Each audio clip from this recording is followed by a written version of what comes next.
Hello mga idol! Itago niyo na lang po ako sa pangalang Melay. Matagal na po akong nakasubaybay sa IFM live drama.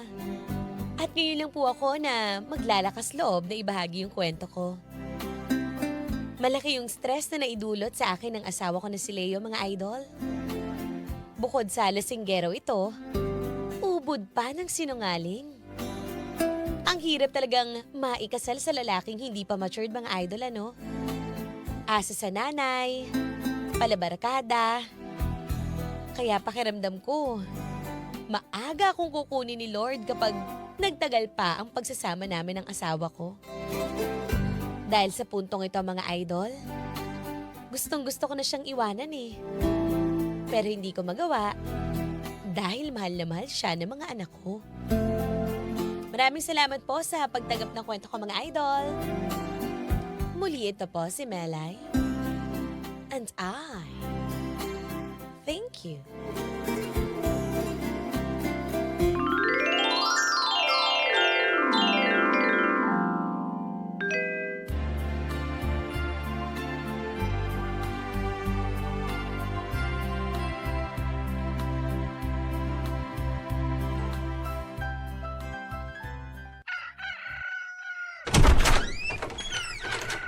Leo! Leo! Oh! Ano ba? Tulog ka pa? Diyos ko Eh, naman, anong oras na? Oo, 10:00 na. ano ba? Uuwi ko lang. Ano? Oh. Ngayon ka lang umuwi? Di ba, naghanap ako ng mapapasukan at nag-apply ako ng trabaho. Ginabi na ako. Naghanap ng trabaho o uminom magdamag? Ha? Kakauwi mo lang, oh. Halos magkasabay pa tayong umuwi. Galing ako sa trabaho. Naghanap ako eh. Nagpupursige ako para makahanap ng trabaho para may pangtustos sa inyo dito sa bahay. Ano pa yung masama doon? Naghanap ng trabaho. Pero yung panghanap mo ng trabaho, yan! Pinang-iinom mo ng alak. Ano ba, Leo? Yun na nga ang problema eh. Maghapon ako nag-apply, maghapon ako naghanap. Walang tumanggap sa akin, wala akong nahanap ng trabaho, kaya sabi ko, di, mag-inom na lang muna. Wala naman sigurong problema dun, di ba? Paano ka tatanggapin? Tignan mo nga yung itsura mo. Lasing na lasing ka. Pupunta ka sa mga pag-a-apply mo, ganyan yung itsura mo. Sa tingin mo, may tatanggap sa'yo? Walang tatanggap sa'yo. Pwede ba? Magpahinga ka na. O asan na yung mga bata? Tulog na. Hindi ko alam kung kumain yung kagabi. Teka lang, matutulog muna. Diyos ko, papasok. Ikaw na muna mag-asikaso ha, kasi mag-aalas 5 na ng umaga oh. Papasok pa yung mga bata, ha? Wala ka talagang kakwenta-kwenta.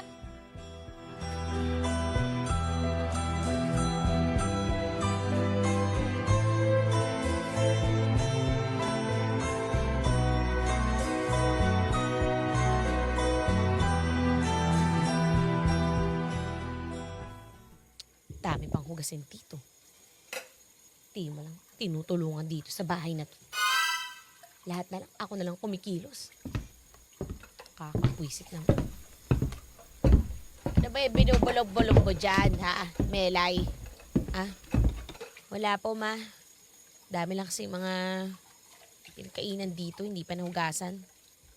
O akin na, ako na maghuhugas dyan. Para hindi ka nagsusumimangot. Ma, sana naman po kausap-kausapin niyo po si Leo. Pagod na ako, ma. Tingnan niyo, kakauwi ko lang, galing trabaho. Hindi pa ako nakapagpahinga.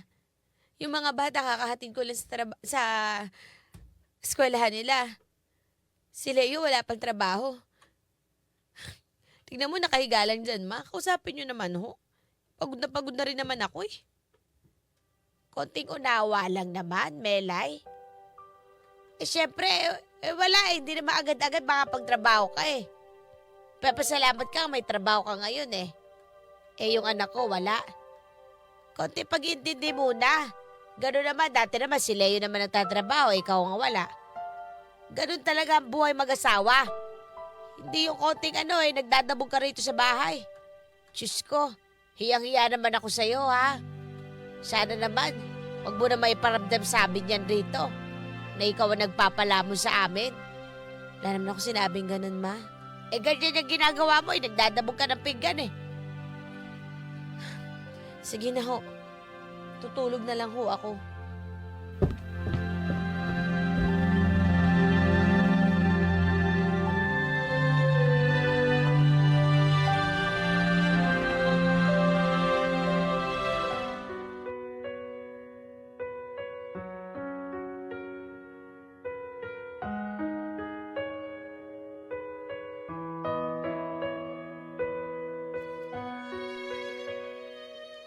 Anim na taon na kaming mag-asawa ni Leo at meron na rin kaming 2 anak, mga idol. Sa totoo lang, noon pa sana ako bibitaw sa relasyon namin eh. Kaso nga lang, nung makikipaghiwalay na ako sa kanya, tsaka ko lang nalaman na pinagbubuntis ko na pala yung second baby namin. Ilang beses ko nang nahuli si Leo na nambababae. Mag-boyfriend at mag-girlfriend pa lang kami, mga idol. At ngayon naman, imbes na maghanap ng trabaho, puro tambay at pakikipagbarkada ang inaatupag niya. Kaya ako naman tong si Tanga. Kayod kalabaw para may panggatas sa mga anak namin. At pangbuhay sa walang kwenta kong asawa.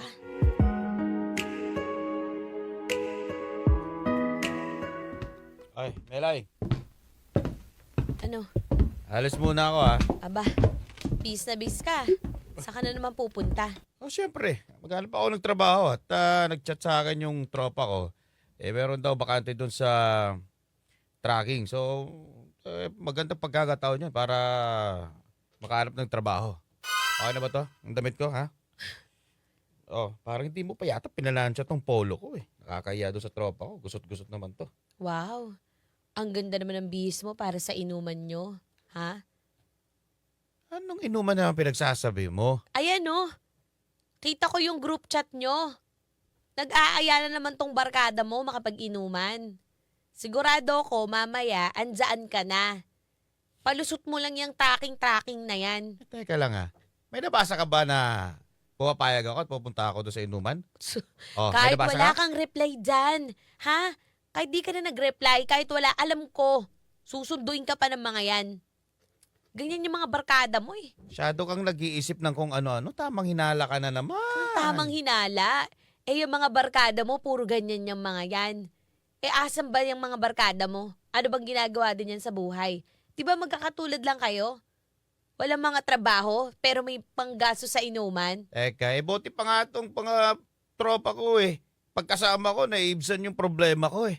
Pag nandito ako sa bahay, parang puno ng problema dito. Walang ginawang asawa ko, kundi ang magtamang hinala. Buti nga yun lang yung pinoproblema mo eh. Ako ang pinoproblema ko, alam mo kung ano? Pambayad sa bahay, pambayad sa tubig, pambayad sa kuryente, panggatas ng anak, pang-grocery, pangpalamon sa inyo ng nanay mo. Kaya nga ganito ginagawa ko eh. Naghahanap ng pagtatrabahuan eh. At mag-a-apply ako. Hindi mo naman lang ako masuportahan. Dapat sinasabi mo sa akin, mag-iingat ka ha? Walang ganun eh. Sino ba matutuwa na mag-stay dito sa bahay ko? Ganyan lagi naririnig.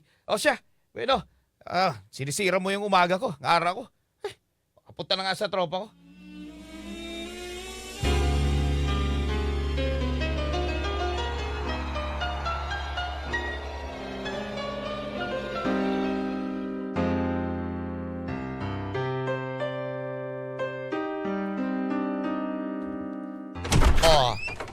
Melay, ito na yung Uy. mga pabang in-order mo ha.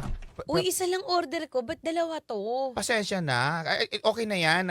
May freebie na kasi 'di ba? Tagal-tagal na dumating ng order mo, mga mahigit isang buwan na. Kaya sabi ko baka naman mama hindi ka na umorder sa akin. Kaya dinagdagan ko na. Libre na yung isa. Uy, sosyal ha?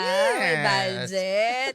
Patingin nga. Uy, ayan ang ganda ng bote. Oo, 'di ba? At saka teka lang ha. Meron pa ako dito mga bago. Bago kasing itong mga labas eh. Kung baka gusto mo ng mga sabon sa banyo, tapos mga sabon ng mga sa mga anak mo. Ay, Magkano naman yan? Naku, di naman ako nagbibigay sa'yo ng matataas sa presyo, di ba? Ito kasi may bundle na. So, ito sulit bundle namin ngayon. So, may kasama na to, sabon ng mga bata, at saka meron din to sabon sa panglaba, at meron din sabon sa banyo. Yung mga kinukuskus ko sa mga tiles. Negosyante ka na talaga. Iba na talaga. Siyempre, kasi naman, ikaw naman, Melay, di ba? Alam mo na, alam ko na mababayaran mo talaga to. Ikaw nga laging suki ko, buena mano. Diyos ko, alam mo naman ako, naghihirap na ako ngayon. Pasan ko ang daigdig. Naghihirap? Ang isang Melay, hindi naman halata. Tingnan mo naman, no? Kumpleto ang gamit sa bahay. Ay, syempre para sa mga bata yan. Pero sa panggastos dito sa bahay, Diyos ko, ako lang ng ako ang gumagastos dito, wala nang iba. Ikaw lang ba? Yung asawa mo napakagalante. Tapos sasabihin mo, ikaw lang. Syempre Ano naman, galante? hindi ka na papabayaan ni Leo. Tingnan mo, nadaanan ko nga kanina doon, ho. O siya na naman nagpapainom doon. Tapos si Aling Kuring, tingnan mo naman, talagang ubos na naman ng kanilang mga beer dahil sabi niya parang piyesta pag naandun si Leo. Siya naggumagastos, siya nagbumibili ng mga alak para sa mga tropa niya. O di ba, paano ka Ano? gihirap? Totoo ba yan? Ay naku, tingnan mo, silipin mo mamaya. Ay, teka, wag na lang pala. Kasi naandun yung ex niya, kasama niya eh. Pagdaan ko, nakakalong pa sa kanya. Si Linda? Si Linda, yung malunding babaeng yon? Oo, si Linda. Malandi talaga yung babaeng yan, no? Pasensya na, hindi ko sana sasabihin eh. Tapos gusto ko sanang lapitan, kaya lang baka mapurnada pa yung order ko sa akin. Hindi. Halika rito. Ay, Bitawan mo yan. wag na, baka magalit si Leo. Punta natin doon. Naku, Sharing a love that only few have ever known. Wine-colored days, warm. ba naman yung ginawa mo doon? Melay. Anong ginawa ko? Napakalandi mo talaga eh, no? Ha? Hindi mo tigilan yung babae na yon. May asawa na rin yon, tapos nandiyan kayo, nagkakalungan kayo. Nagkakatuwaan lang kami. Nagkakatuwan, kakalungin mo sa inuman? Naglalaro lang kami. Alam mo naman yung mga tropa pag nagkatukso-tuksuhan nandun nga yung mister niya eh. Nakakahiya kayo! Nandun yung mister niya kumakalong sa'yo. Ano bang pag-iisip yan? Ikaw kasi, masyado kang kung anong iniisip at naglalaro dyan sa isipan mo. Si paring Rodel nga, asawa ni Linda, hindi naman nagsiselos. Ikaw talaga, laro-laro lang ng mga tropa yon. Grabe. Grabe, ano kayo mga bata? Ha? Paano kung nakita ka ng anak mo doon? Kung lumabas yung anak mo, nakita niya may nakakalong sa'yo ibang babae. O ano sasabihin mo? Sasabihin ko, naglalaro lang kami anak ha, walang mali siya. Ikaw kasi masyado kang malalim mag-isip. Grabe. Kahit walang mali siya, nilalagyan mo ng mali siya. Para kang bata? Laro-laro? Ganyan? Laro ba sa iyo yung mga ganong klaseng... Diyos ko, alam mo, wala na talaga kaming mapapala sa'yo ng mga bata eh. Alam mo, ayan oh. Ayan yung mga gamit namin. Lalayas na kami dito. Dahil impyerno naman yung buhay ko dito eh. Wala namang mapala sa'yo eh. Ni yung mga bata hindi mo maasikaso. Paghatid na nga lang sa eskwelahan, hindi mo magawa. Ba? Wala kang kwenta. Ako Pero pa. sa pagkalong-kalong ng ibang babae, ang galing-galing mo. Panlilibre ng inuman, ang galing-galing mo. Grabe! Sige. Isumbat mo na lahat sa akin. Ikaw pa may gana, ha? At ikaw pa may lakas na loob na maglayas dito? Akala mo pipigilan kita? Ha? Sige, dalhin mo lahat ng mga gamit mo. Dalhin mo ang mga bata. Para wala nang maingay at hindi na mala-impyerno dito sa bahay na to. At hindi na magbibigay sa akin ng problema. Lumagsilayas kayo. Akala mo pipigilan kita, ha? Melay? Akala Bakit? mo? Akala mo ba magpapapigil ako? Talaga! Aalis kami ng mga anak ko. At sinisigurado ko sa'yo pag alis namin dito sa pintuan na to, hindi ka na makakalapit sa mga bata. Dahil bakit ka mo, ha? Ano mapapala ng mga bata sa'yo? Matututong mambabae? Matututong manigarilyo, uminom? Ha? Yan ba ituturo mo sa mga anak ko? Yung pagbibisyo mo? Sabihin mo na lahat. Lumayas na kayo. Sige, subukan mo. Kung maganda magiging kinabukasan ng mga anak ko sa poder mo, sige. Akala mo kaya mo ng buhay na wala ako? Ha! Hindi mo kaya dahil nakasandig ka lang sa akin. Ako yung sandigan mo. Sandigan kita, kailan nangyari yun, ha? Ni piso wala kang kontribusyon sa buhay namin ng mga bata. Baka pag nawala ako, mamatay kayo sa gutom ng nanay mo. Ha? Kaya magsama kayo. Pagbuhulin niyo yung mga bituka ninyo!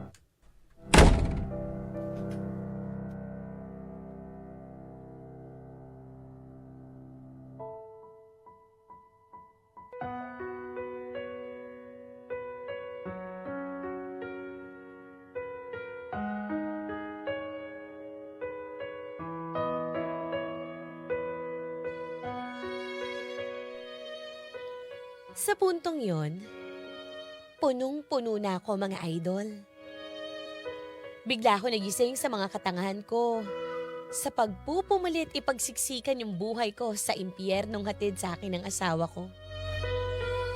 Nag-alsa balutan na ako at nang bumalik na ako sa bahay namin kahit 10 oras ng gabi mga idol. At magmula nun, hindi na ako bumalik sa bahay nila Leo. Sinubukan niya kaming puntahan ng mga bata. Pero imbis na magbago at magpakumbaba siya sa lahat ng kasalanan niya, siya pa ang mapagmalaki mga idol. At ako pa ang ginagawa niyang masama sa kwento niya. Kaya nga sabi ko sa sarili ko, hindi ko nababalikan ang taong sumira sa buhay ko.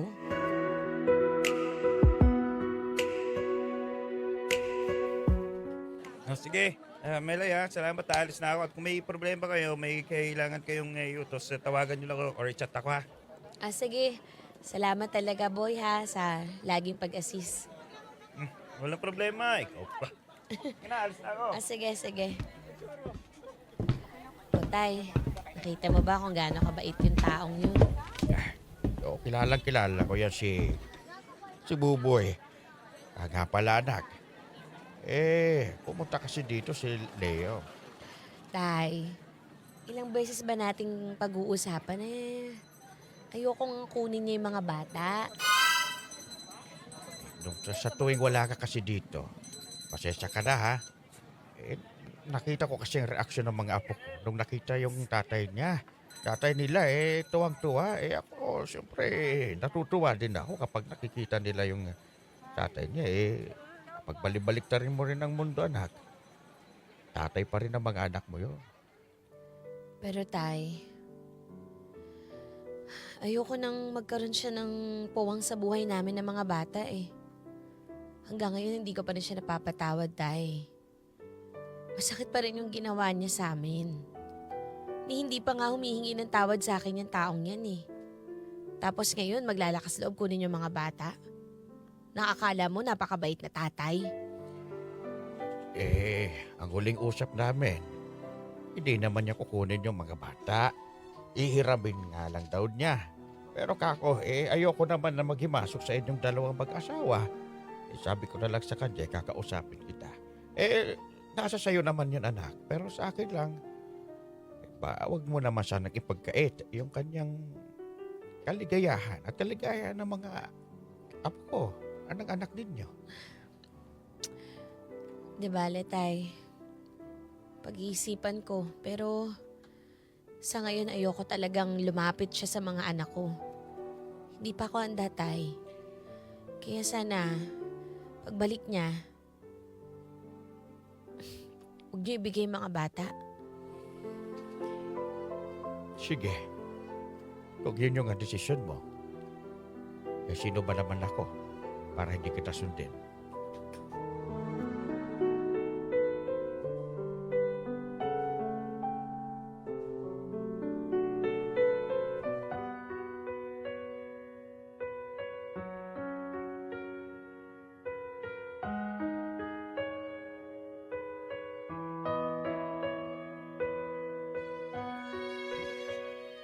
Mga idol, sa ngayon, hindi ko pa rin masasabing in good terms kami ni Leo. Pero paminsan-minsan, hinahayaan ko na siyang hiramin yung mga bata. Pero on my terms, mga idol. Ayoko kasing makita ng mga anak ko na ang tatay nila parating lulong sa alak at babae. Pasalamat na nga lang din ako dahil kahit papano, may nakilala akong bago na inaalagaan kami ng mga bata. Ni minsan, hindi niya ako binigyan ng sakit ng ulo. At higit sa lahat, mahal na mahal niya yung mga anak ko. Pero sa totoo lang, wala pa rin akong balak mag-all-in sa commitment sa pag-ibig mga idol eh. Dahil natatakot ako na baka maulit muli yung bangungot na tiniis ko sa loob ng 6 na taon kay Leo. Kaya ngayon, nag-iingat na muna ako mga idol. At lalong-lalo na, iniingatan ko ang mga anak ko. Maraming salamat po sa pagtanggap ng kwento ko mga idol. Muli ako nga po pala si Melay. Gumagalang.